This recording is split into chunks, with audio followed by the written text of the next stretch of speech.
ලෝකය පුරා කෝටි සංඛ්‍යාත ජනතාවගේ හදවත් දිනාගත් පරම්පරා ගණනාවක් තිස්සේ අසිරිමත් මහා කාව්‍ය රාමායනය तीनों लोकों में एक ही राज होगा।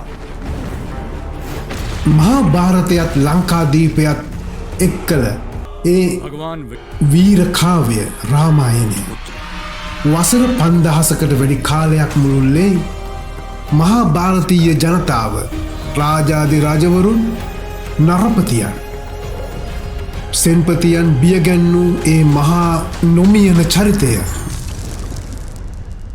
ලංකාපුත්‍ර රාවණ රජු एक पुत्र होने के नाते ඔහු පිළිබඳ වීර කාව්‍ය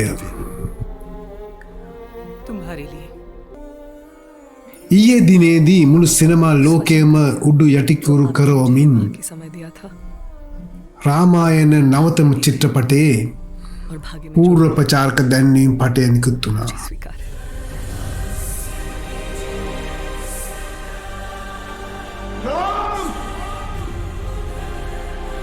චිත්‍රපට විචාරකයන් පෙන්වා දෙන පරිදි එය 2026 වර්ෂයේ වැඩිම මුදලක් වැය කළ චිත්‍රපටය ලෙස ඔවුන් හඳුන්වනවා. सूट न खाओ රාවණ රජුගේ චරිතයට යස් රංගනයෙන් දායකත්වය සම්පයන අතර राम से प्रतिशोध लिया जाएगा शूर्पणखा। සීතා දෙවිය ලෙස සායි පල්ලවී රංගනයෙන් දායකත්වය දක්වනවා. රම්බීර් කපූර් රාමගේ චරිතයට පණ පොවනවා. रावण तीनों लोकों का स्वामी है। හාන්ස් සිම සහ ඒ.ආර් රහමාන් සංගීතය සපයන අතර හින්දි භාෂාවෙන් මෙය හඬකිවී තිබෙනවා. ලංකාදීපයේ අමරණීය යක්ක පුත්‍රයාණන්ගේ කතාවල